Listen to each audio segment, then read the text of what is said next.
গ্লাসেও তো দিতে পারে। হ র আর ই এই নিয়ে হরি। হ মানে একটু আগে যেটা বলছিলাম যে মন্ত্র 10টা, মন্ত্রকে তুমি যদি পারায়ণ করো, পারায়ণ করো ওটাকে নিয়ে প্র্যাকটিস করো, চর্চা করা, ওটাকে নাড়া ঘাটা, শিলনোড়াতে পেশা যাকে বলে সেটাকে পারায়ণ করো, তাহলে মন্ত্রের নির্যাসটা কি সেটা দেখা যায় চোখে।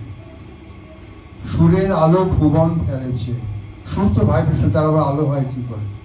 রবীন্দ্রনাথ লিখছেন সুরের আলো ভুবন ফেলেছে।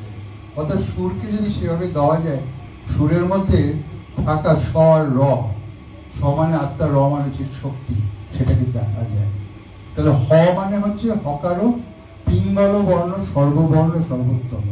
যতগুলো লেটার সিলেবাস আছে তার মধ্যে হ হচ্ছে সর্বশ্রেষ্ঠ, কারণ এটা পিঙ্গল বর্ণ। পিঙ্গল মানে সোনার রং, সোনার রং মানে গোল্ডেন প্লেট, গোল্ডেন প্লেট মানে হিরণ্যগর্ভ, হিরণ্যগর্ভ মানে যেখান থেকে সবকিছু উদ্গম হয়, পার্চুরেট করে, যেখান থেকে সবকিছু জন্ম নেয়। সমস্ত পৃথিবীর হিরণ্য গর্ভ থেকে বেরিয়েছে, যেটা কিনা আমাদের কুটস্থের মধ্যে রাখা আছে। সেই হিরণ্য গর্ভের দর্শন হয়, সেটা হকার পিঙ্গল বর্ণ, সর্ববর্ণ সর্বোত্তম। রকার তেজ বর্ধক, র মানে হচ্ছে অগ্নি, তেজ, লং বং লং বৈষণ্যর অগ্নি, তেজ বর্ধক। কি বলছো? রকার তেজ বর্ণ, ওখান থেকে তেজ তৈরি, অর্থাৎ energy, energy for doing any work, that is তেজ, এনার্জি। আর ইকার শক্তিদায়ক, অর্থাৎ মাদার নেচার, যার সঙ্গে মাদার নেচার সে শক্তি এসে যুক্ত হলো, মাদার নেচার এসে যুক্ত হলো। তাহলে হরি কথা মানে হ র আর ই, হকারো পিঙ্গল বর্ণ, তার সঙ্গে তেজ, তার সঙ্গে শক্তি যুক্ত হয়ে হরি তৈরি হলো। এই তিনটের যে আনন্দ তাকে বলা হয় হরিহরানন্দ। এই হরিহরানন্দ এবার সাধনা করতে করতে মা কালীর সাধনা করে মা কালীকেও হজম করে ফেললেন। তারপরে উনি এগোচ্ছেন যে তার বাবাজি মহারাজের দর্শন চাই।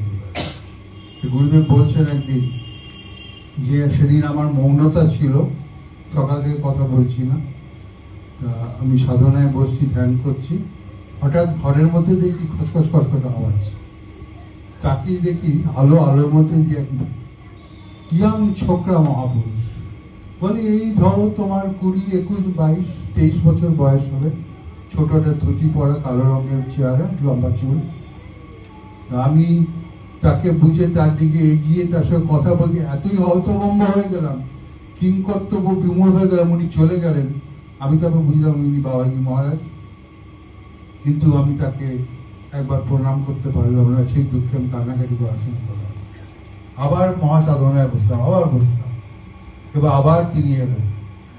বলছেন যে ঘরের মধ্যে তিনি যখন প্রবেশ করলেন, পরিস্থিতিটা ঠিক সেটা এরকম, তোমার ধরো রাস্তায় তুমি রাত্রেবেলায় যাচ্ছ, অপোজিট দিকে 10টা হেডলাইটের ট্রাকের আলো পড়লে তোমার চোখে যে অবস্থা হবে, সেরকম আলো আমি কিছু দেখতে পাচ্ছি না, এত জ্যোতি।